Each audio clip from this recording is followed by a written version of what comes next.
अपने परम आराध्य गुरु पाद पद्म नित्य लीला प्रविष्ट ओम विष्णु पाद अष्टोत्तर श्री श्रीमद भक्ति प्रमोद पुरी गोस्वामी महाराज नित्य लीला प्रविष्ट श्री श्रीमद भक्ति वेदांत नारायण गोस्वामी महाराज और नित्य लीला प्रविष्ट श्री श्रीमद भक्ति विज्ञान भारती गोस्वामी महाराज जी के श्री चरण कमलों में अपना प्रणाम ज्ञापन करता हूँ।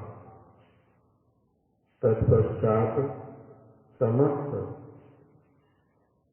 रूपानुग गुरु परंपरा और जितने समस्त भगवान के भक्त हैं इन सभी के श्री चरणों में भी अपना यथा योग्य प्रणाम करता हूँ। यहाँ पर उपस्थित समस्त भक्त मंडली सभी को मेरा यथा योग्य प्रणाम।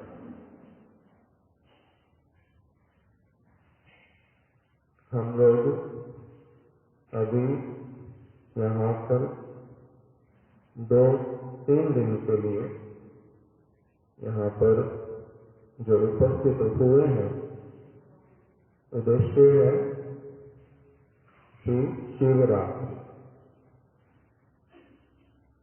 भगवान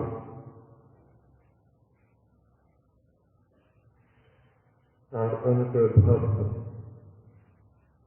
भगवान और उनके भक्तों का जो विशेष तिथि आता है उसको हम लोग सब समय पालन करते हैं।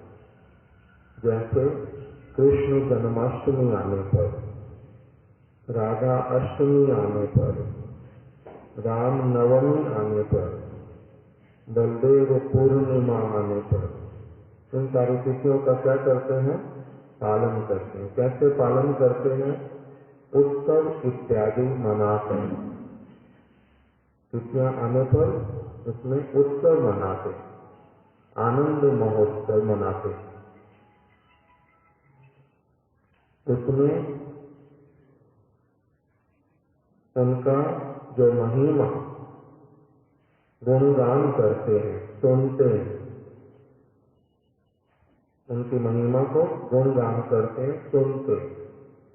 उनके विषय में हमारा ठीक ठीक जो भावना वो उदित हो जाए, इसी के लिए हरि कथा कीर्तन इत्यादि सुनते हैं।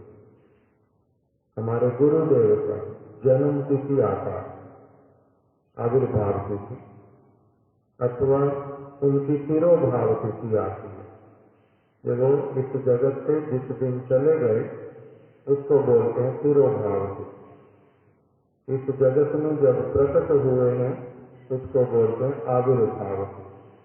तो उन तिथियों को भी मनाते हैं, पालन करते हैं। उससे होता क्या है? उनका महिमा सुनते हैं तो उनके साथ में संबंध बनता है। हृदय में उनके प्रति जो शुद्ध भावना वो आती है, इसलिए तिथियां पालन करते हैं। तो अभी जो तिथि विशेष रूप में आने वाली 2 दिन के पश्चात, उसका नाम श्री शिवरात्रि। इस शिवरात्रि के उपलक्ष्य में ही इस बार हम लोग एकत्रित हुए।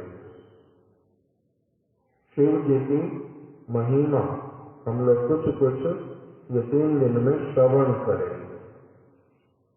शिव जी की महिमा श्रवण करेंगे। शिव जी कौन है? हमारा उनके साथ क्या संबंध है? वो किस प्रकार से लीलाएं करते हैं? ये सारा कुछ हम थोड़ा थोड़ा करके भले ही किंतु श्रवण करें, जिससे कि उनकी तिथि का पालन हम ठीक से कर पाए। 2 दिन पहले जो तिथि आने वाली है उसका 2 दिन पहले से ही हम लोग तैयारी करें। इसको एक जो शास्त्रीय भाषा उसके अनुसार कहते हैं अधिवास तिथि अथवा प्रस्तुति पर्व। अर्थात तिथि आएगी, मैं उसका ठीक से पालन कर पाऊं, इसलिए पहले से ही उसके विषय में सोचना समझना प्रारंभ कर दे और मन को तैयार कर लेना कि कैसे उस दिन मैं तिथि को पालन करूंगा। तो जो पहले से तैयारी करते हैं, जैसे घर में किसी बालक का जन्म उत्सव हो अथवा किसी विशेष सम्माननीय व्यक्ति का जिनके प्रति मेरा अच्छा बहुत भावना है और जिनके प्रति हृदय में प्रेम है, अगर वो व्यक्ति आने वाला हो या फिर उसका जन्म उत्सव आने वाला हो, तो जैसे पहले से तैयारी करते हैं कि उस दिन क्या करेंगे। कोई विशेष सगा संबंधी यदि घर पर आता है तो उस दिन हम क्या करेंगे, घर को कैसे साफ करेंगे, क्या क्या भोजन की सामग्रियां ला करके रखेंगे, उनके आने पर उनको कौन से आसन पर बिठाएंगे, फूल माला कौन सी वाली ला करके रखेंगे, जैसे सारी पहले से प्रस्तुति करते हैं, उसी प्रकार से शिवरात्रि में मेरे को क्या करना है, इसी को ठीक से पहले से जो तैयारी करना प्रारंभ करते, उसी का नाम क्या होता है, अधिवास तिथि अथवा प्रस्तुति पर्व। अर्थात मैंने पहले से ही प्रस्तुत होना प्रारंभ कर दिया, प्रस्तुत हो जाता हूँ। उस समय फिर मेरे को सारा कुछ भली प्रकार से करने का जो अवसर मिलेगा वो मैं खो ना बैठूं। इसी उद्देश्य से पहले से ही कुछ जो तैयारी करते हैं मन के भीतर में अथवा बाहर से भी, कि जो जो करना पहले से अच्छी तरह से तैयारी करना, इसका नाम बोल दिया अधिवास तिथि। तो ये 2 दिन आज और कल हम अधिवास तिथि के रूप में पालन करेंगे और फिर मुख्य तिथि जो है आकर के उपस्थित होगी।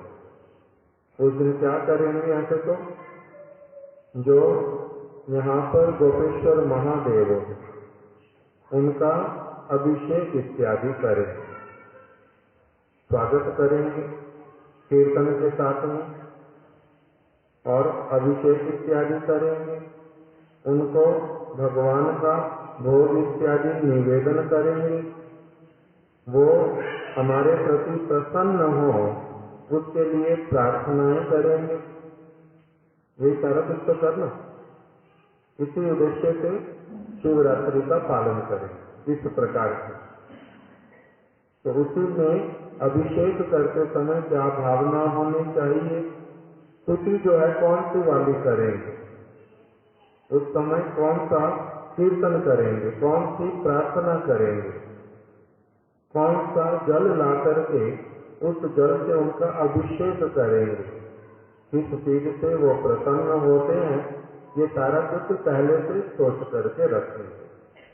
जैसे अलग अलग व्यक्तियों के विषय में पता होता है, उनको क्या खाना पसंद क्या खाना नहीं पसंद, उसके हिसाब से तैयारी करके रखते हैं ना, क्या खाना पसंद क्या नहीं। इसी प्रकार से शिव जी को क्या अच्छा लगता क्या नहीं अच्छा लगता, ये 1-2 दिन जो है हम लोग थोड़ा थोड़ा इसको सुनेंगे।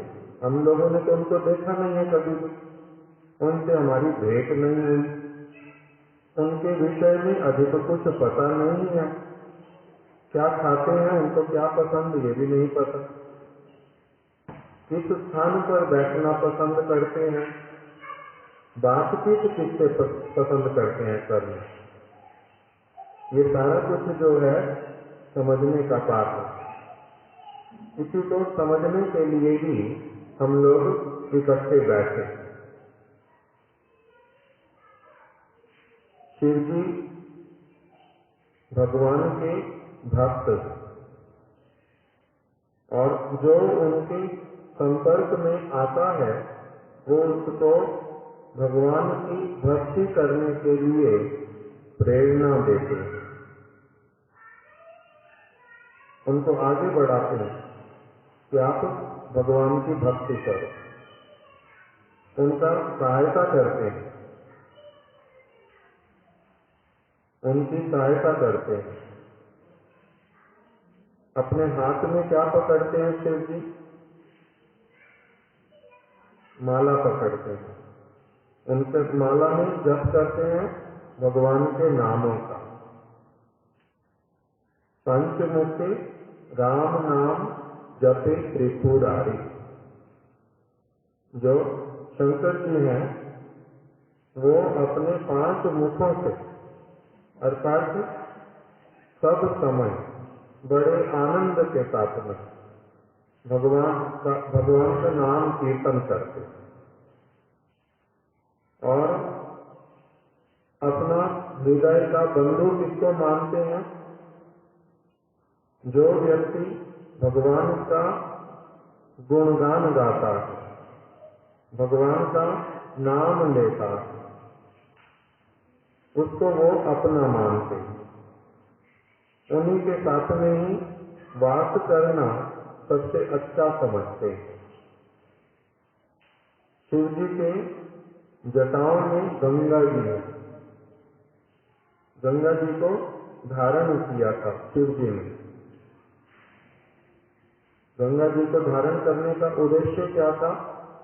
शिव जी ने अपने मस्तक पर ही क्यों धारण किया? क्योंकि ये भगवान का चरणामृत, भगवान के चरणामृत को मस्तक पर धारण करूंगा, इसलिए उन्होंने मस्तक के ऊपर धारण किया। और उनके सिर के ऊपर चंद्र है, अर्धचंद्र, वो भी धारण करते हैं। क्यों धारण करते हैं अर्धचंद्र को? चंद्र जो है एक बार उनसे भूल हुई थी। गुरु पत्नी गामी,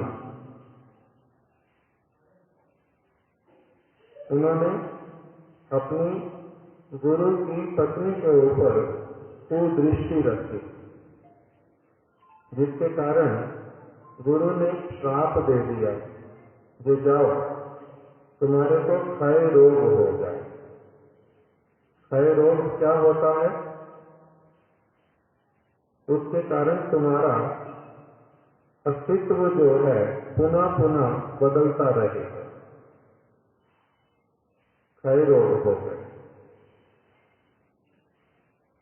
अभी दुखी होते हैं बहुत। ये जो मेरे को श्राप लगा, रोग हो गया, इसका मेरे को किस प्रकार से छुटकारा मिले इससे।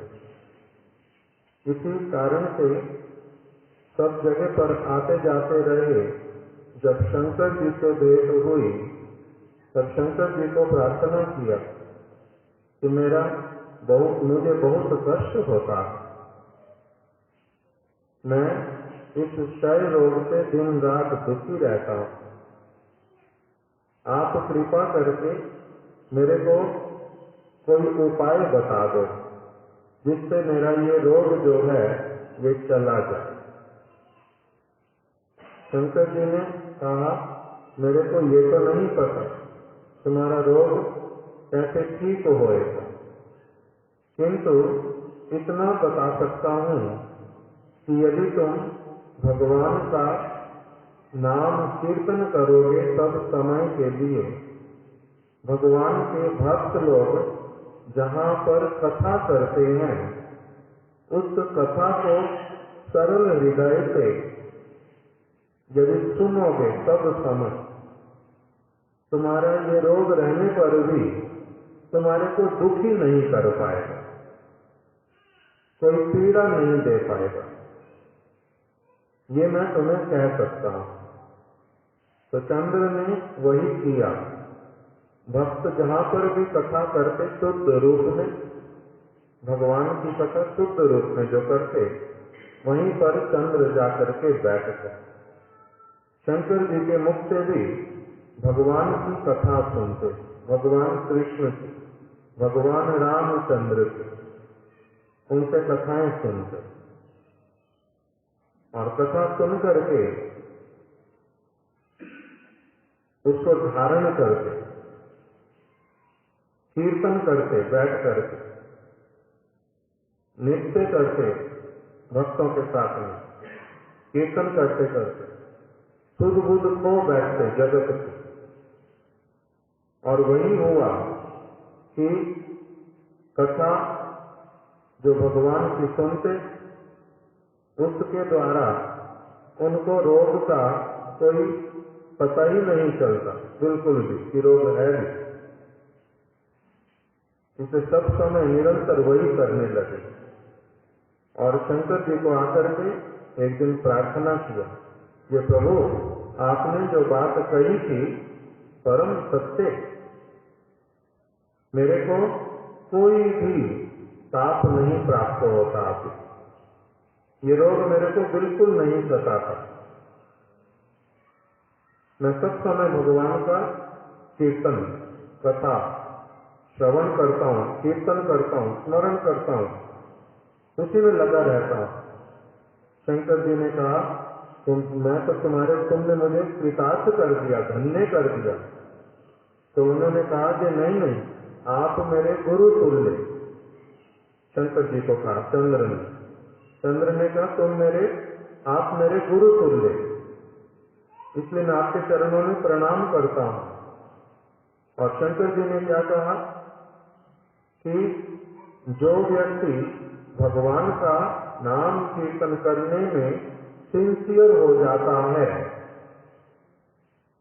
वो वास्तविक रूप में मेरा गुरु, मैं उनको गुरु के रूप में धारण करता हूं। इसीलिए मैं आपको अपने मस्तक के ऊपर धारण करूं। इसे शंकर जी ने यद्यपि चंद्र को उपदेश किया था, चंद्र के रोग को ठीक किया था, चंद्र की मति को भगवान ने लगाया था, किंतु तब भी जब उन्होंने सचमुच में भगवान की भक्ति करनी प्रारंभ कर दी भली प्रकार से, तब शंकर जी ने क्या किया, उनको अपने मस्तक पर रख लिया, अर्थात उनकी पूजा करने लगे कि तुम मेरे पूजनीय, तुम क्या करते हो, भगवान का भजन करते हो, मेरी बात तुमने भली प्रकार से मान ली, इसलिए उनको अपने मस्तक पर धारण कर दिया। गंगा को धारण किया भगवान का चरणामृत मानकर।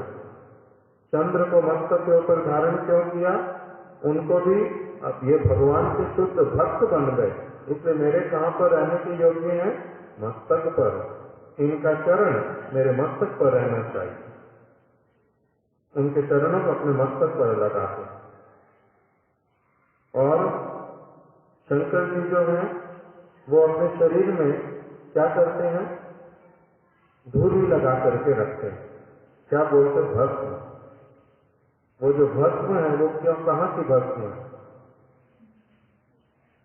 पता है? शमशान घाट। शमशान घाट में किसका शव दाहा होने पर, उसकी राख हो जाने पर वो अपने शरीर पर लगाते हैं। सभी प्राणियों के शरीर छोड़ने पर उनकी जो भस्म होती है उसको लेकर के नहीं लगाते।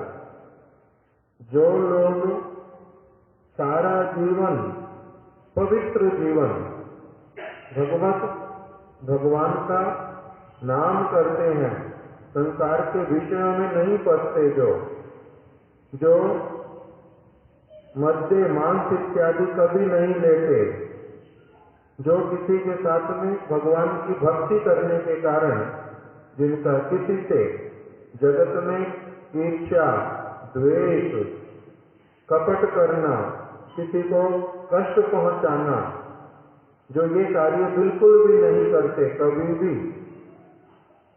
और शुद्ध भक्तिमय जीवन जो बिताते हैं, ऐसे लोगों के शरीर छोड़ने पर उनके शरीर को, उनके शरीर की राख को, उसको भी अपने को पवित्र करने वाला मानते हैं।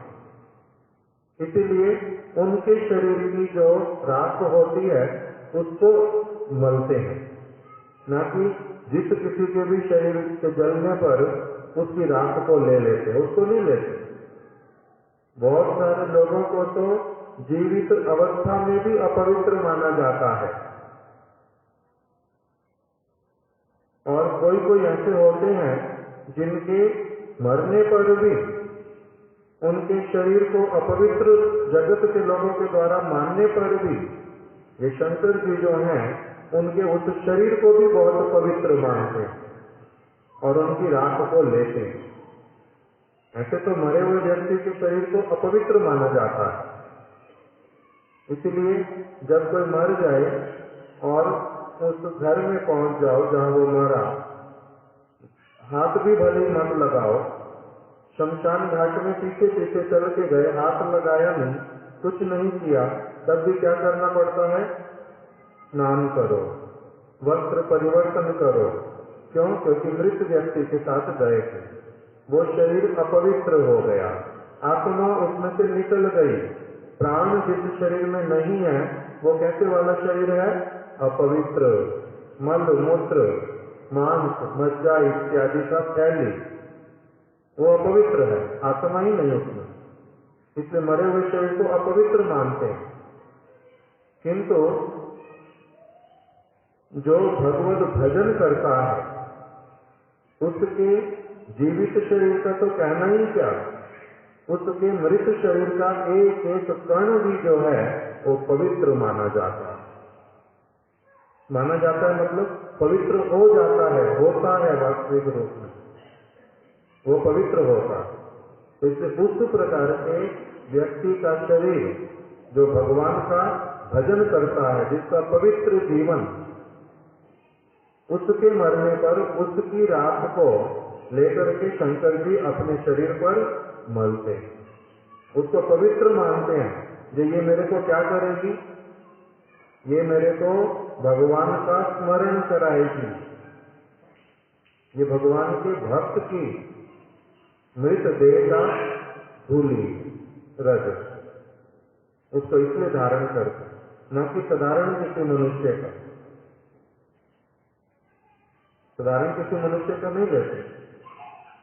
श्री चैतन्य महाप्रभु स्वयं भगवान, उन्होंने जगन्नाथपुरी में एक भक्त हरिदास ठाकुर, जो सब समय क्या करते थे? भगवान के नामों का जप करते थे, कीर्तन करते थे। उनके शरीर को छोड़ने पर जब उन्होंने अपना निर्याण लीला किया, शरीर छोड़ दिया, चैतन्य महाप्रभु ने अपने हाथ में लेकर के उसको नित्य किया, अपने हाथों से उनको समुद्र में, समुद्र के जल से स्नान कराया, अपने हाथों से उनको समाधि दी, उसको पवित्र माना। सभी लोगों को कहा कि इनका चरणामृत जो है वो पान करो, मृत देह होने पर भी। क्यों? क्योंकि उन्होंने सारा जीवन भगवान का नाम किया। तो इसलिए जो शुद्ध भक्त लोग, उनका दाह संस्कार होने पर शंकर जी जो है उनकी रज को लेकर के क्या करते हैं? अपने शरीर पर लगाते, उसको पवित्र मानते। और क्या है शंकर जी का? अपने गले में सांपों की माला पहनते हैं। सर्प की माला क्यों लेते हैं? सांप की जो माला है वो क्यों पहनते हैं? सांप को अपने गले में क्यों लटकाते हैं? सर्प जो है वो ऐसे क्या माना जाता है? विषैला प्राणी, विष उसके भीतर में है, वो यदि थोड़ा सा भी डस लेगा तो क्या हो जाएगा? एक व्यक्ति का मृत्यु हो जाएगा, मृत्यु हो जाता है। इस प्रकार का एक प्रजाति सांप है। किंतु शंकर जी उसको अपने गले में लेकर के रखते हैं। क्यों? उनके ऊपर वो विष काम नहीं करता, उनके ऊपर वो विष काम नहीं करता। इसलिए वो बोलते हैं कि जो इस जगत का विष, संसार की कोई भी वस्तु दिखलाने पर, देने पर, उससे उनका कुछ भी आता और जाता नहीं, बिगड़ता नहीं। उनका मन उस ओर, किसी भी विषय की ओर कभी भी जाता ही नहीं, कभी भी नहीं जाता। विषय उनका कुछ नहीं बिगाड़ सकते। विष सांप का उनका कुछ नहीं बिगाड़ सकता। क्यों? एक उनका नाम पड़ा नीलकंठ। उन्होंने विष पान किया था। विष पान कहां पर किया? भागवत में वर्णन आता है कि जब देवता और असुर लोगों ने मंथन किया था, समुद्र मंथन, उसमें से विष प्रकटित हुआ था और वो शंकर जी ने पान किया। उस विष को पान करने से उनका कुछ भी नहीं बिगड़ा, वो उनके गले तक रह गया। इस कारण से उनका नाम क्या पड़ गया? नीलकंठ। कंठ उनका नीला हो गया। किंतु क्यों नहीं बिगाड़ सका विष उनका कुछ भी? उनका कुछ क्यों नहीं बिगाड़ सका? क्योंकि वो, उन्होंने पहले भेषज लिया था। वहां पर भागवत में शब्द आया भेषज। भेषज का मतलब आजकल की भाषा में अगर बोले तो वैक्सीनेशन। जैसे कोरोना के समय में क्या कहा गया सब लोगों को? कोरोना के समय सब लोगों को क्या कहा गया कि आप लोग वैक्सीनेशन ले लो। कोरोना के आने पर भी, कोरोना वायरस के आने पर भी आपके शरीर में वो अपना प्रभाव नहीं दिखा पाएगा। वो कैसा रह जाएगा? निष्प्रभाव, उसका कोई प्रभाव नहीं होगा। वैक्सीनेशन। तो जो शंकर जी हैं उन्होंने पहले से भेषज ले लिया, अर्थात वैक्सीनेशन। विष पान करने पर भी विष कोई क्रिया नहीं करेगा। वो भेषज क्या था? भगवान के शुद्ध नामों का कीर्तन। अच्युत, गोविंद, माधव, ये नाम जो हैं इनको शुद्ध रूप में शंकर जी सब समय ग्रहण करते हैं। यही उनके लिए क्या बन गया? ये भेषज के रूप में लेकर के पहले सब विषपान किया, कुछ नहीं हुआ उनको। हम लोगों की वो स्थिति नहीं है अभी। हम लोग भगवान का नाम तो करते हैं किंतु केवल नाम अक्षर निकलता है। हम लोग शुद्ध नाम नहीं कर पाते अभी। इसीलिए हमारा नाम करना अलग और उनका नाम करना अलग। मीराबाई का जो जीवन है उसमें भी ये वाली बात आती है। राणा जी ने विष का प्याला उनको दिया और मीरा जी ने क्या किया? उसको पान कर लिया। वो विष का प्याला उनके लिए क्या बन गया था? अमृत।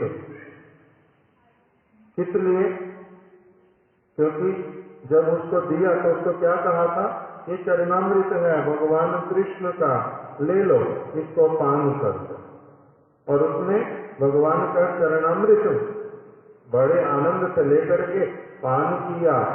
जो निर्जीव विष वाली वस्तु वो भी कैसी बन गई उनके लिए? उसका अपना प्रभाव उसमें रहा नहीं, छूट गया। द्रव्य का स्वभाव बदल गया। तो इसी प्रकार से शंकर जी, उनके ऊपर विष कोई कार्य नहीं करता। इसी वस्तु को कि भगवान का यदि कोई शुद्ध रूप में भजन करे, साधु संग यदि उसको हो जाए, तब कोई भी जगत का विष उसके ऊपर काम नहीं करता। किसी वस्तु को समझाने के लिए, लोगों को बतलाने के लिए वो अपने गले में सब समय क्या रखते हैं? सर्प। दूसरा कारण बतलाया जो ये उनके आराध्य देव शेष भगवान कृष्ण जो हैं, उनसे द्वारिका में, वैकुंठ में वो 4 रूपों में अपने आप को प्रकटित करते हैं। कौन कौन से 4 रूप? वासुदेव, संकर्षण, अनिरुद्ध और प्रद्युम्न। इसको बोलते चतुर्व्यूह। ये सब तत्व की बातें भागवत में बतलाया। द्वारिका में भगवान 4 स्वरूपों में अपने आप को प्रकटित करते हैं। उसमें से जो संकर्षण है, बलदेव संकर्षण बन जाते। वही जो संकर्षण है, उन्हीं में से शंकर जी सदाशिव प्रकटित होते हैं। समझ आए? भगवान कृष्ण द्वारिका में 4 रूपों में अपने आप को प्रकटित जो करते हैं, वासुदेव, संकर्षण, प्रद्युम्न और अनिरुद्ध, उसमें से जो दूसरे वाले हैं संकर्षण, उन्हीं से ही फिर सदाशिव जी प्रकटित होते हैं। शिव जी एक नहीं है, शिव जी बहुत प्रकार के सदाशिव हैं, फिर शिव जी हैं, फिर शंभु के रूप में हैं, फिर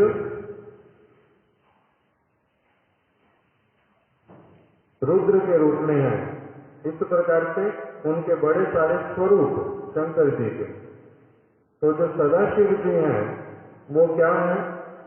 क्योंकि संकर्षण से प्रकटित हुए, इसलिए संकर्षण जी भगवान का लक्ष्मी नारायण जब क्षीर समुद्र में शयन करते हैं, तब वहां पर किसके ऊपर शयन करते हैं? शेष शैया पर।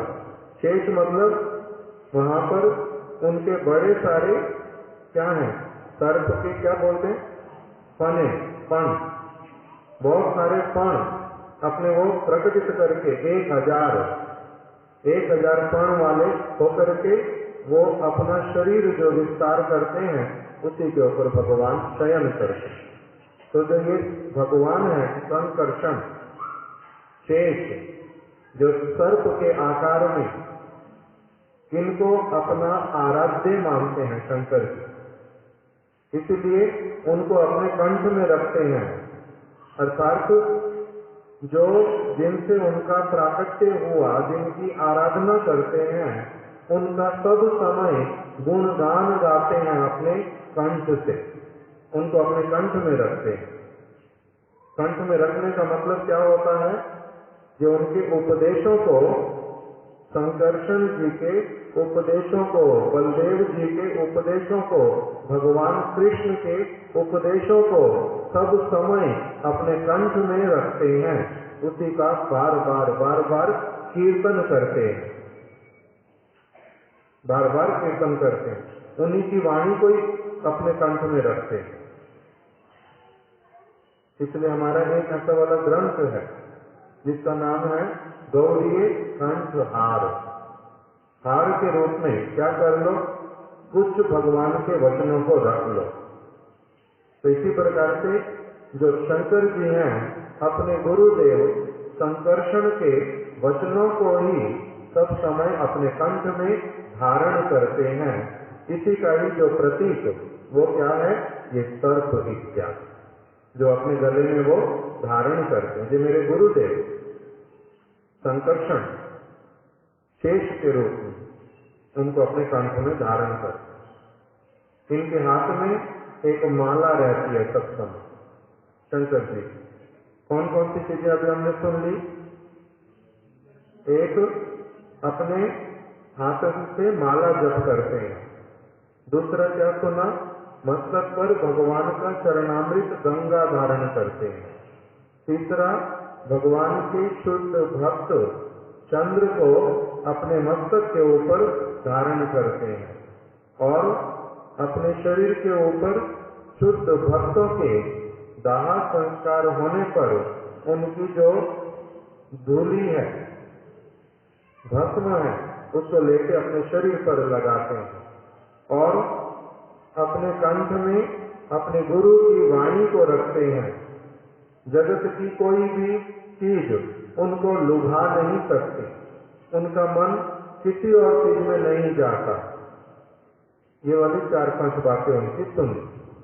रहते कहाँ पर हैं? शंकर जी कहाँ रहते हैं? कैलाश पर्वत पर और शमशान घाट पे। तो जहां जहां शमशान घाट देखेंगे वहां पर क्या बना करके रखते हैं? भगवान शंकर का विग्रह। शमशान घाट अधिकांश स्थानों पर जहां कहीं पर भी जाओ वहां पर शंकर जी का मूर्ति बना करके रखते हैं। इसलिए जो यहाँ पर शंकर जी वास करते हैं। सृष्टि स्थिति प्रलय, सृष्टि होना मतलब जन्म इत्यादि होना, फिर सृष्टि स्थिति, स्थिति मतलब कुछ समय तक इस जगत में रहना, और फिर प्रलय मतलब मृत्यु होना। तो सृष्टि स्थिति प्रलय, प्रलय कौन कराते हैं? रुद्र शंकर जी।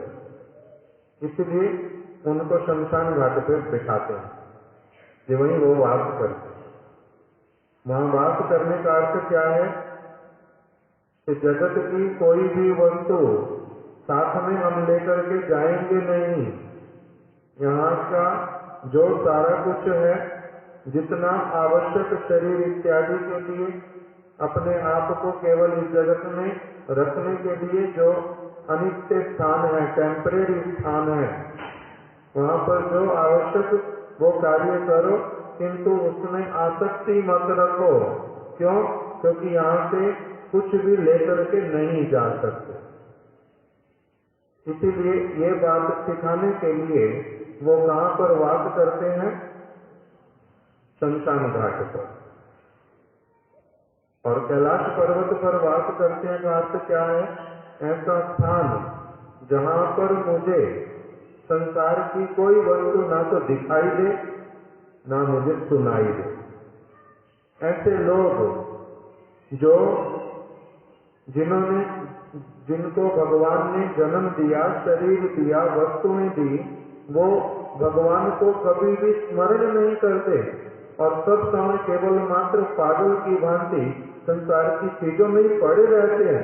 ऐसे जो दुर्भाग्य लोग, ऐसे जो अपवित्र लोग, ऐसे जो मूर्ख लोग, इनका मुझे कभी भी ना संग हो, ना इनका कभी मुख देखना पड़े, ना इनसे कभी कोई वार्तालाप करनी पड़े। इस प्रकार की भावना से वो सब समय संसार के लोगों से दूर रह करके कहाँ रहते हैं? कैलाश पर्वत। वहां पर सारी वस्तुएं भगवान का पुनः पुनः स्मरण कराने वाले। पार्वती देवी के साथ में रहते हैं। करते क्या है? रामायण में देखो उठा करके जो सब समय पार्वती उनसे क्या करती हैं? भगवान के विषय में प्रश्न करती हैं, भागवत की कथा सुनती हैं, परस्पर में बैठ करके चर्चा करते हैं। साधारण स्त्री पुरुष की तरह उनका कभी भी संग नहीं होता। उनको उनके बीच में परस्पर सब समय भगवान का वार्ता होता है, भगवान की लीलाओं की चर्चा होती है। इसलिए वो सब समय अपने मुख से क्या करते हैं? कीर्तन कथा, उसी में जीवन अपना पूरा व्यतीत करते हैं और किसी चीज में नहीं लगते। इसलिए उनका जो वास स्थान है, मुख्य रूप में उनका वास स्थान कहा जाता ऐसे वाला स्थान जहाँ पर विषयी लोगों का संग बिल्कुल नहीं करेंगे और जहाँ पर सब समय के लिए मेरे को भगवान की चर्चा करने का अवसर मिलेगा, उसी स्थान पर वो वास करते हैं, उसी स्थान पर वास करते हैं। ये उनका वास स्थान। किसको अपना मानते हैं? शंकर जी मानते किसको है अपना? ऐसे वाला व्यक्ति जो शरीर और आत्मा के अंतर को जानता है, जो शरीर और आत्मा के अंतर को जानता है, ऐसा व्यक्ति जो पागल नहीं है, जो सत्य वस्तु को समझता है, उसके साथ में अपना संबंध रखते हैं, उसको अपना मानते हैं, ये मेरे अपने हैं, उनके साथ में बड़ा प्रेम करते हैं, उनके साथ में प्रेम करते हैं, वार्तालाप करते हैं। इस प्रकार का शंकर जी का कुछ कुछ जो वर्णन भागवत में स्थान स्थान पर टीकाओं में आता है, उसी को हमने अभी कुछ कुछ श्रवण। वसुदेव घड़ी दिखाई नहीं देती, समय नहीं पता चलता। कितने बजे तक पता चल? 8:30। बीच में कीर्तन कर दो। बंगाली कीर्तन आप लोग जानते हैं? सब कुछ नहीं जानते हैं? एक बंगला कीर्तन कर दो। कौन सा? वही वैष्णव ठाकुर दया रखा। शंकर जी का नाम आया भागवत में ही, वैष्णव नाम यथा शंभु। शंकर जी जो है, ये जो हमने सारी बातें सुनी, ये किसमें होती हैं? ऐसे सारा जो जीवन है, आदर्श है, कौन पालन करता है? शुद्ध वैष्णव। शुद्ध वैष्णव सब समय कथा कीर्तन में रहते, साधु संग करते, संसार से लेना देना रखते नहीं, जो शुद्ध भक्त हैं उनके साथ में संबंध रखते, इस प्रकार का जिनका चरित्र, उनको कहते हैं वैष्णव। इसलिए वैष्णव नाम यथा शंभु। शंभु वास्तविक रूप में क्या है? वैष्णव, विष्णु के भक्त, भगवान कृष्ण के, भगवान राम के सब समय भक्ति करने वाले। इसलिए उनके लिए हम लोग अभी जो कीर्तन करेंगे वो वैष्णव ठाकुर वाला।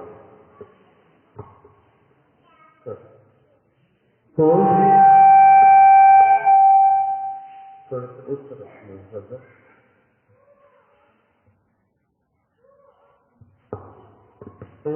वैष्णव ठाकुर दयार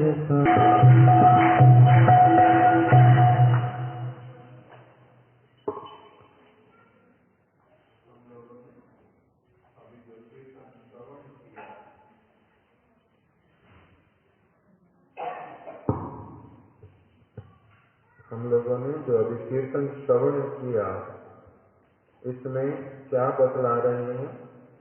ओहे वैष्णव ठाकुर दयारु सागर, ए दाते करुणा तोरी। हे वैष्णव ठाकुर, वैष्णव नाम यथा शंभु, हे भगवान शंकर, आप कौन है? दया के सागर, आप बहुत दयालु।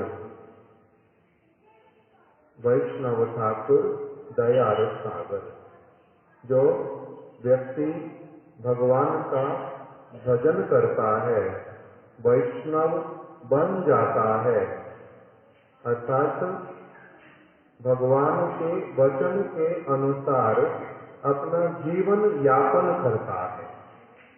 जो भगवान ने संविधान बनाया, उस संविधान को जो मानता है, भगवान ने नियम बनाए, कुछ भगवान ने उपदेश दिए, जो भगवान के उपदेशों के अनुसार चलता है, उसको कहते हैं वैष्णव।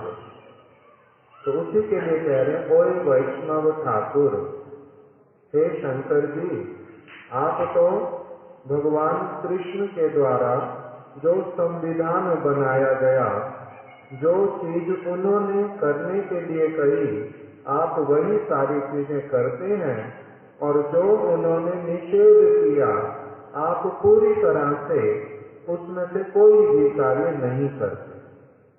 इसलिए आप वास्तविक रूप में कौन है? वैष्णव। आप जानते हैं भगवान ने क्या कहा है, क्या करने के लिए कहा, क्या नहीं करने के लिए कहा। आपको भगवान की वाणी सारी पता है, आप उनकी सूक्ष्म से सूक्ष्म बातों को जानने वाले। जैसे संविधान में हमारे जो जो लिखा हुआ है उसको सूक्ष्म से सूक्ष्म रूप में कौन जानते हैं? बहुत बड़े बड़े जो वकील लोग, जो जज लोग, वो जानते हैं कि कौन सी चीज लिखी हुई है, क्यों लिखी हुई है, कब उसका काम पड़ता है। ये सारा कुछ कौन जानते हैं? वो वकील लोग जानते हैं। इसी प्रकार से भगवान की बातों को जो बहुत अच्छी तरह से जानते हैं, आगे से पीछे तक, ऊपर से नीचे तक, A to Z, जो पूरी तरह से भली प्रकार से जो भगवान के हृदय को जानते हैं। संविधान का मतलब क्या होता है? ये इस देश का, अभी हमारे तो देश का संविधान है ना, अलग अलग देशों का अपना अपना संविधान है। हमारे देश का संविधान जो है वो क्या कहलाता है? राजा। उसकी बात यहाँ पर रहने वाले सभी लोगों को माननी पड़ती है। वो जो नियम जो लिखे वो किससे माने जाते हैं? कि जो यहाँ का सबसे अधिक मंगल चाहता है, सबके साथ में जो न्याय करता है, जिसका हृदय पिता की भांति प्रेम से भरा हुआ है, वो यदि किसी को शासन भी करते हैं, दंड भी देते हैं, पुरस्कार भी देते हैं, सारा कुछ कैसे देते हैं? पिता की भांति। तो इसी प्रकार से भगवान का संविधान, भगवान का संविधान कहाँ पर लिखा हुआ है? भारत का संविधान ढूंढने में मिल जाएगा, खरीदेंगे मिल जाएगा। भगवान का संविधान कहाँ पर है? भगवान का संविधान है भागवत गीता। भगवान का संविधान, उसमें बतलाया सारा कुछ भगवान ने अपने हृदय को खोल करके भी दिखलाया। उस सारी बात को शंकर जी भली प्रकार से सुनते, समझते, पालन करते, उपदेश करते। इसलिए उनका नाम क्या है? वैष्णव। भगवान विष्णु के, भगवान कृष्ण के, विष्णु मतलब कृष्ण मुख्य रूप में, भगवान विष्णु के बनाए हुए संविधान को जो आप पूरी तरह से पालन करते हैं, आप उसमें गूढ़ से गूढ़ बातें जो हैं उसको आप समझने वाले हैं, वही वैष्णव ठाकुर। दया और सागर, इसलिए आपके मन में क्या है? पूरी तरह से दया भरी पड़ी है। आप दया के सागर हैं। क्यों? क्योंकि भगवान के साथ में पूरा आपका संबंध है। एक आते करुणा करी, मेरे ऊपर भी आप अपनी कृपा कर दो, अर्थात मेरे को भी वो वाला जो संविधान है वो बता दो, पालन करने की मेरे को शक्ति दे दो। भगवान की बातें बताने वाला व्यक्ति मिलना आसान नहीं है। शुद्ध रूप में भगवान की बातें जो स्वयं समझता हो और फिर बोलता हो। तो इसलिए शंकर जी से प्रार्थना कर रहे हैं। शंकर जी को तो कभी देखा ही नहीं है। कभी देखा है? न नहीं देखा। बाहरी रूप में तो कभी नहीं देखा है। वो है भी या नहीं है? भगवान है या नहीं है? ये तो बहुत सारे लोग तो भगवान को भी मान नहीं पाते। भगवान क्या होता है, कहाँ है भगवान? किंतु बहुत बार फिर अपने आप से ही मानने भी लगते। नहीं मानने पर भी, जैसे संविधान को कोई अगर नहीं भी माने तब भी, अगर मुख से तो बोलेगा मैं संविधान को नहीं मानता, नहीं मानता, मगर अगर कुछ भी गलत कर बैठेगा दंड भोगना पड़ेगा ना? नहीं। उस समय बोलेगा मैं संविधान नहीं मानता, मैं दंड जो है आप लोगों को नहीं देने दूंगा, आप मेरे को दंडित नहीं कर पाओगे, ऐसा बोल पाते? ऐसा वाला मैंने सुना हुआ। एक समय इंदिरा गांधी, उन्होंने भी क्या किया, उनको दंड देने के लिए कारागार में अंदर बंद करे, तो वो बाद में जो है क्या बोलते हैं, ग्रिल, लोहे का जाल इत्यादि जो बना हुआ, उसी को उसने पकड़ लिया हाथ से, और जो जिस जगह पर उनको बंद करेंगे अंदर नहीं जाएंगे, उसको पकड़ लिया। दो जो लेडी कांस्टेबल, उन्होंने जोर करके उनके हाथ को एकदम से खींच दिया और जबरदस्ती अंदर डाल दिया। तो इस प्रकार से नहीं मानने पर भी, इच्छा नहीं करने पर भी क्या करना पड़ता है, मजबूरी से पालन करना ही पड़ता है। तो इसी तरह से भगवान है, ये एक अलग विषय है। भगवान है, भगवान के भक्त जो शंकर जी इत्यादि, ये भी सब समय तद विष्णु परमं पदम सदा पश्यन्ति सूरया। भगवान है, सब समय के लिए है, उनके सेवक भी सब समय के लिए हैं। कोनो कोनो भाग्यवान देखी बारे था, उनका साक्षात दर्शन, उनका मिलना ऐसे नहीं हो पाता हम लोगों के लिए। उसके लिए एक विशेष योग्यता चाहिए। जैसे प्रधानमंत्री से, राष्ट्रपति से जो भी इच्छा व्यक्ति जाकर के मिलेगा, संभव होता है? संभव नहीं होता। तो फिर जो भगवान, उनसे इस प्रकार से मिलना संभव होता नहीं। उनसे मिलने की पद्धति अलग प्रकार की है, उनसे मिलने की पद्धति अलग प्रकार की। भगवान यहाँ पर अभी हमारे सामने जगन्नाथ बलदेव सुभद्रा, ये भगवान है ना? लकड़ी की मूर्ति है केवल, उसका पेंट इत्यादि कर दिया है, कोई कुछ कपड़े पहना दिए हैं और बिठा दिया। ये भगवान है ना? नहीं है। क्या है? तो हम तो देखते नहीं, बात भी करते नहीं किसी से, हिलते डुलते भी नहीं है। लकड़ी जैसे जहां रख दो, जिस भी लकड़ी के टुकड़े को, वो जैसे वहां रह जाती है, ये भी उसी तरह से रह जाते हैं। किंतु जिन लोगों का योग्यता है, वो लोग क्या देखते हैं? वो लोग देखते हैं विग्रह नहीं तुम्हें, साक्षात ब्रजेंद्र नंदन। आप केवल मात्र इस प्रकार से मूर्ति नहीं है, जड़ मूर्ति नहीं है, आप साक्षात रूप में विराजित हैं।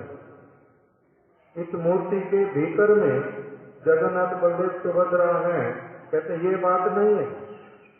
इस मूर्ति के बीच में वो नहीं है, वो ये मूर्ति ही वही है, इससे अलग नहीं है, ये भगवान ही है। किंतु वो उनके साथ में संबंध युक्त कौन हो पाता है, दर्शन कौन कर पाता, किसके साथ बातचीत करते हैं, किसको अपने मन की बात बता देते हैं, वो उसके लिए एक व्यक्ति को पहले अपना स्तर जो है, योग्यता, वो बढ़ानी पड़ती है बहुत, नहीं तो नहीं होता। इसी प्रकार से शंकर जी, यहाँ पर उनका जो ये जो गोपीश्वर महादेव, उनको क्या मानना पड़ता है? कौन वो? क्या वो केवल मात्र एक पत्थर का, जो शिला का जयपुर से न कहीं से खरीद करके ला करके उनको केवल यहाँ पर रख दिया गया है, ऐसी बात न कुछ और है। वो कौन है? वो तो स्वयं शंकर जी हैं। नंदी, जगत में जो बैल इत्यादि हैं, जिनका कभी जन्म हुआ फिर मृत्यु होती, क्या नंदी भी उस प्रकार के हैं? क्या कहीं पर सचमुच में रहते हैं? नहीं रहते हैं। तो कह रहे हैं ये केवल मात्र मूर्ति नहीं है, ये केवल मात्र ऐसे ही नहीं है कि पत्थर का कुछ एक बैल जैसा बना दिया, वो नंदी हो गए, एक शिवलिंग बना दिया, वो शंकर जी हो गए। नहीं, इसको कह रहे हैं ये साक्षात क्या है, शंकर जी हैं। उनके बहुत प्रिय वैष्णव नंदी हैं। नंदी भी वैष्णव, भगवान का भजन करता है सब समय। भगवान के भक्तों की, विशेष करके प्रधान भक्तों की, शंकर जी इत्यादि की, पार्वती जी की, उनकी सेवा करता है। तो इससे बोलते विग्रह नहीं, ये केवल मात्र विग्रह नहीं है, वो साक्षात रूप में विराजित तो होते हैं वहां पर। किंतु वार्तालाप किसके साथ करते, दिखाई किसको देते, कृपा किस पर, कृपा दृष्टि किस पर करते हैं, अपना जो संग वो किसको प्रदान करते हैं, जिसमें उस प्रकार का किसी एक विशेष प्रकार का योग्यता जिसमें आता है। ऐसे नहीं जे वो पत्थर की मूर्ति है, नहीं तो जो साधु लोग हैं, जो उनकी आराधना करते हैं, जो उनको भोग निवेदन करते हैं, जो उनका अभिषेक इत्यादि करते हैं, वो लोग बुद्ध की पूजा करने वाले, पत्थर की पूजा करने वाले ऐसे लोग नहीं है। पत्थर की पूजा नहीं करते। पत्थर पूजने की चीज, पत्थर की पूजा कौन करता है? पत्थर की पूजा नहीं करते, भगवान की पूजा करते। वो निर्जीव वस्तु नहीं है, वो सजीव है। वो उस मूर्ति के बीच में विराजित नहीं है, वो साक्षात रूप में वहां पर विराजित होते। इसलिए उनका जो है अवहेलना नहीं करना चाहिए, उनका सेवा करना चाहिए, प्रेम से करना चाहिए।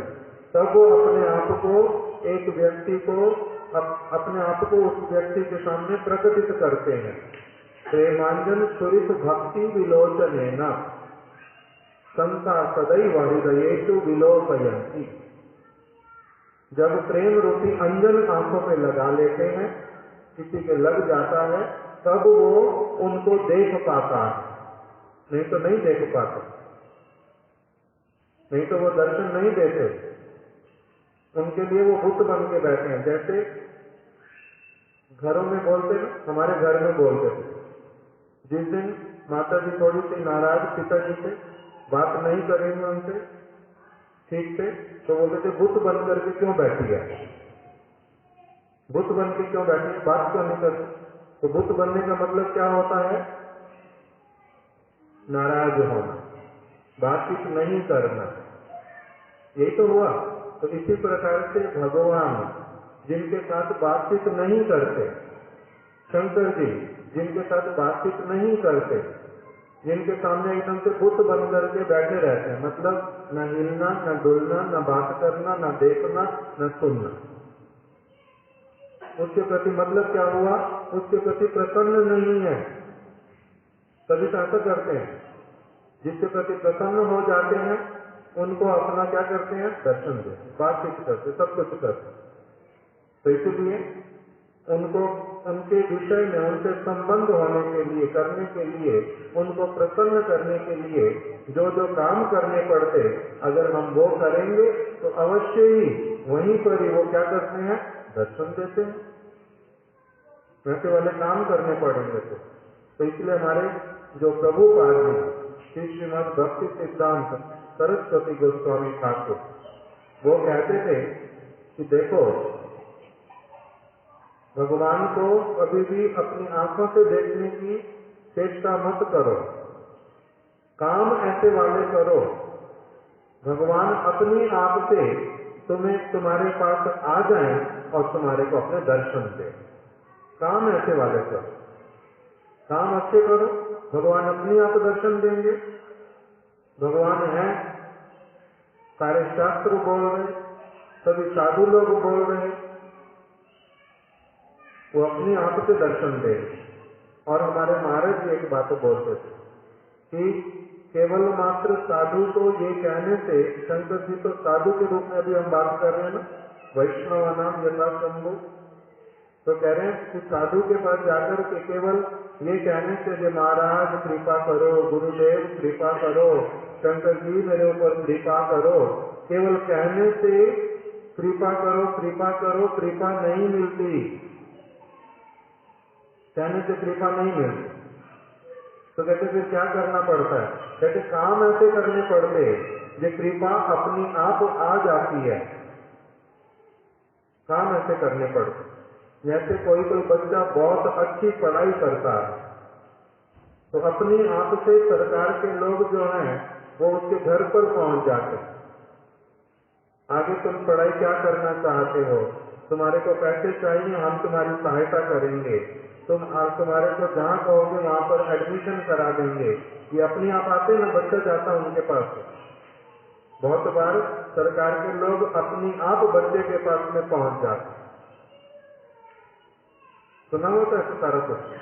तो इसी प्रकार से कह रहे साधु से गुरु से ये मत कहो कृपा करो कृपा करो, केवल मात्र मुख से बोलने से कृपा करो, कृपा नहीं मिलती। काम ऐसे करने पड़ते जिससे अपनी आप से वो क्या करते हैं, कृपा कर देते। शबरी का उदाहरण देते थे। शबरी वो क्या करती थी, जब सबसे पहले वन में आके रहने लगी उस समय अभी उसको नहीं पता कि भगवान का नाम करना चाहिए, उसको कुछ नहीं पता था। किसी परिस्थिति में केवल वन में पहुंच गए। एक वहां पर साधु रहते थे मातंग मुनि। ये अपने लिए लकड़ियां चुनने जाती थी, भोजन बनाना है और जंगली पशु आसपास रात में ना आ जाएं, इसलिए आग जला करके रखती थी आश्रम में। तो अपने लिए लकड़ियां लाती थी, वो एक बूढ़ा साधु दिखाई देता है, उसके लिए भी लकड़ियां ला करके रख देती। कुछ दिनों तक उस साधु ने देखा ये रोज मेरे लिए लकड़ियां लेकर के आती है, तो एक दिन उनको बुलाया, जे पुत्री तुम नित्य प्रति मेरे लिए ये लकड़ियां बीन करके ले आती हो, मैं तो तुम्हारा ऋणी बनता जा रहा हूं, मैं तो तुम्हारे लिए कुछ करता नहीं। मगर साधु जो है, जो अच्छे विचार वाला व्यक्ति होता है, वो किसी का ऋणी नहीं बनता। यदि उसके लिए कोई कुछ करे तो उसके लिए वो भी अवश्य ही बहुत कुछ कर देते हैं। इसलिए मैं तो दुर्जन व्यक्ति नहीं हूं, तुम्हारी ये सेवा लेता रहूंगा और तुम्हारे लिए कुछ नहीं करूंगा, ऐसा वाला दुर्जन तो मैं नहीं हूं। इसलिए पुत्री कल तुम सुबह पंपा सरोवर पास में है, इसमें स्नान करके आ जाओ, मैं तुम्हारे को राम नाम दूंगा। मेरे पास और तो कुछ नहीं है, मैं तो साधु हूं, मैं तुम्हारे को भगवान राम का नाम दूंगा, भगवान की कथा सुनाऊंगा, ऐसे वाला तुम्हारे को सारा कुछ बता दूंगा, जिससे कि स्वयं जो भगवान है, सृष्टि करता है, जो त्रिभुवन के प्रभु हैं, वही तुम्हारे पास एक दिन आएंगे, तुम्हारे को अपना दर्शन दे। वो स्नान करके आ गए, इन्होंने उनको राम नाम दिया, भगवान राम की कथाएं सुनाई और सेवा की भावना इनको दे दी। नित्य प्रति क्या करना, अपने आश्रम को ऐसा साफ रखना कि अभी अभी भगवान आने वाले, ऐसा साफ रखना। और हर रोज कोई ऐसी चीज ला करके रखना जो आए, साथ साथ में तुम उनका स्वागत कर पाओ।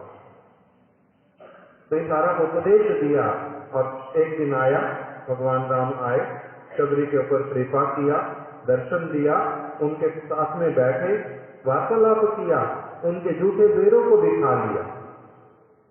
ये सारा कुछ कैसे हुआ? शबरी ने राम नाम के लिए प्रार्थना की थी?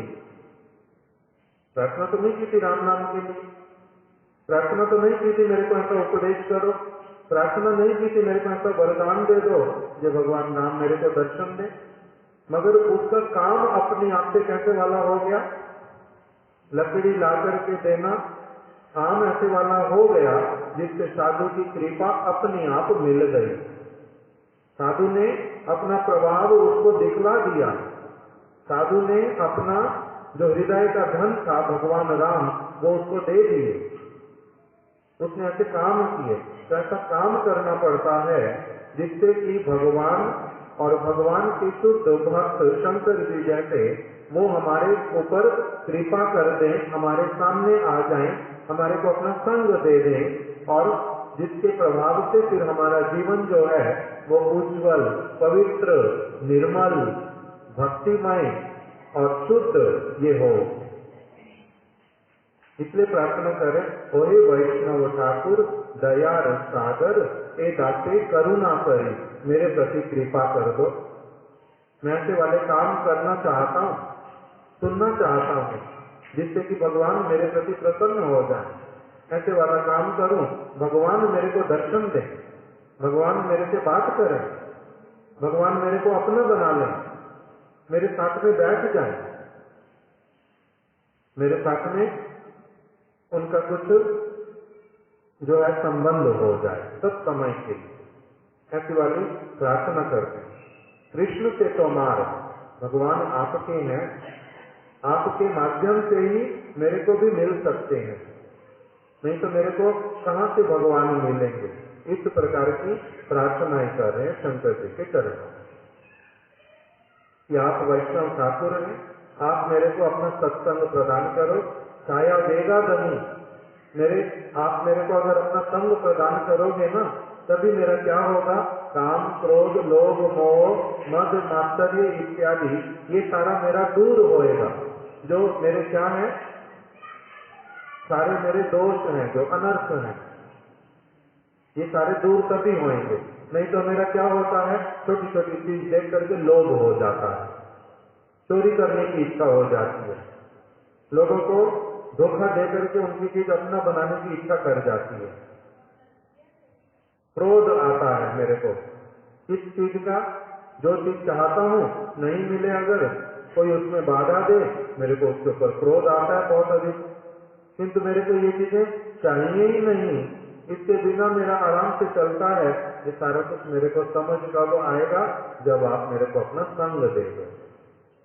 छाया वेगा दन, तभी मेरे ये जो दोष हैं, जो बहुत खराब चीजें मानी जाती, जिनको काटती के समान चीजें हैं, ये सारी चीजें मैं सब मेरा उनके प्रति मोह भंग होगा। छाया वेगा दन, छाया दोषा छोड़ी, मेरे में दोष क्या क्या है, उपदेशामृत का दूसरा श्लोक में तीसरा क्या है, अत्याहार प्रयासश्चा प्रजल्पो नियमाग्रह जन संघश्चा लौल्यंचा षड्विर्भक्ति विनश्यति। शायद वेगादमी शायद मेरे में 6 दोष है हर मनुष्य में। मेरे में कहने का मतलब हर मनुष्य में जो बद्ध जीव, ये दोष सब में है।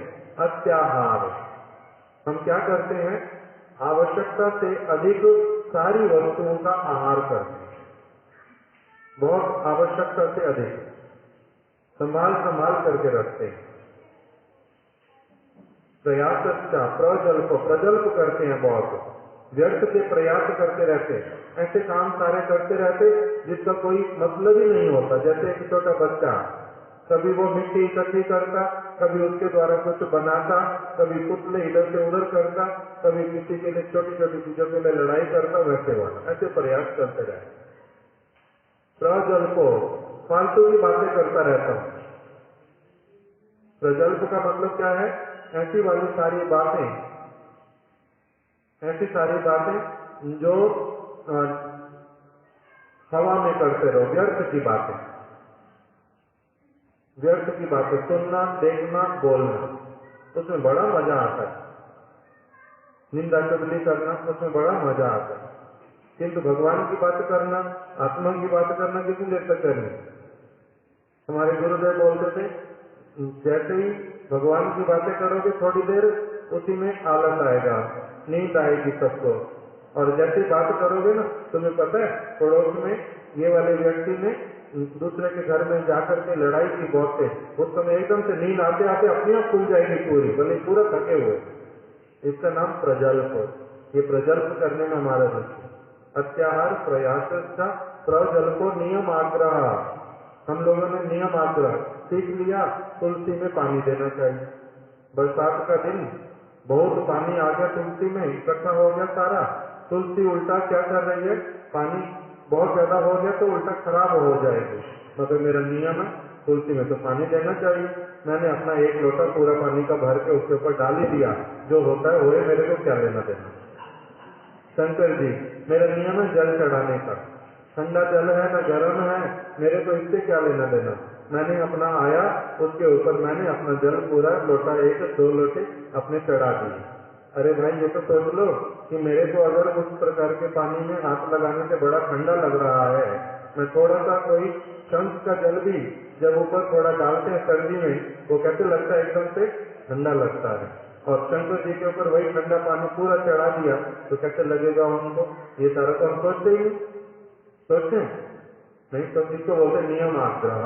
हमें नहीं पता चलता कि कब क्या चीज करनी चाहिए, केवल सुन करके रखा, भेड़ चाल में कोई पानी बस डालना है तो डालना।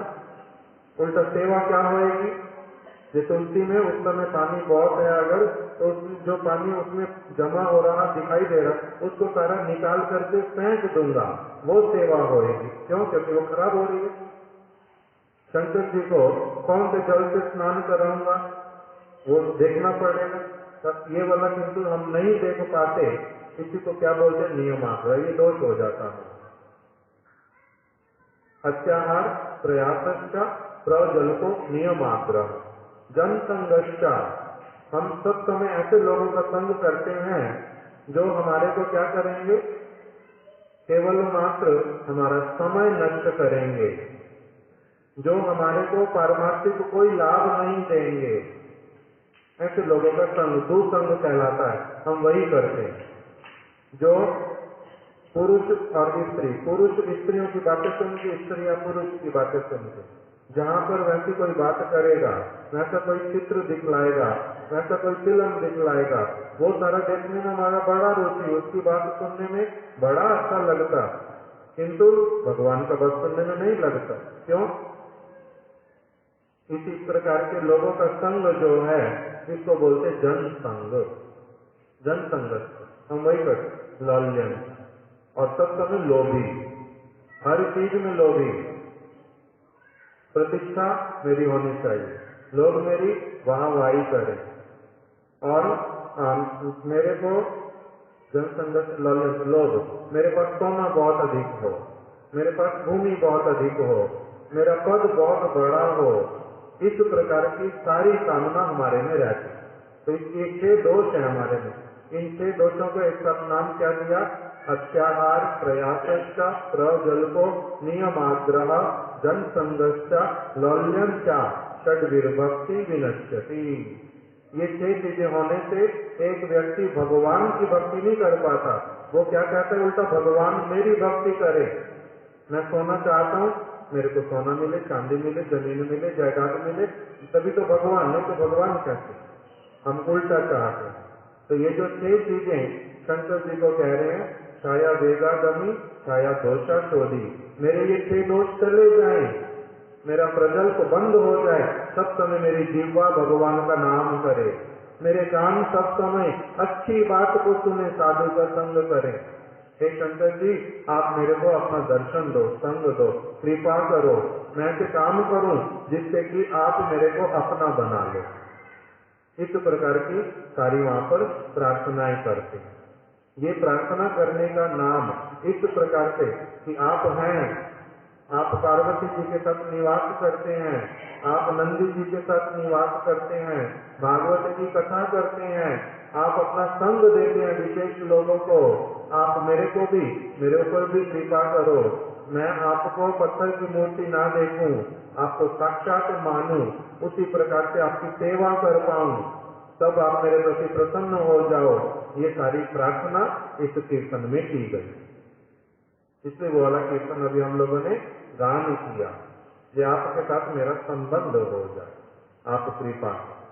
आज यहीं तक ही कथा को विश्राम देते, कल हम लोग फिर इसी प्रकार से कुछ शंकर जी की जो बातें वो हम लोग श्रवण करें।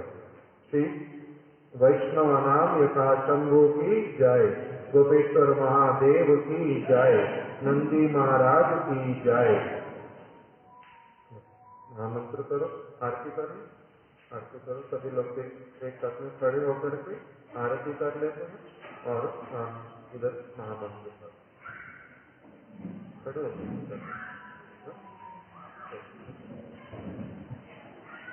समय कितना हुआ? समय क्या हुआ था ना?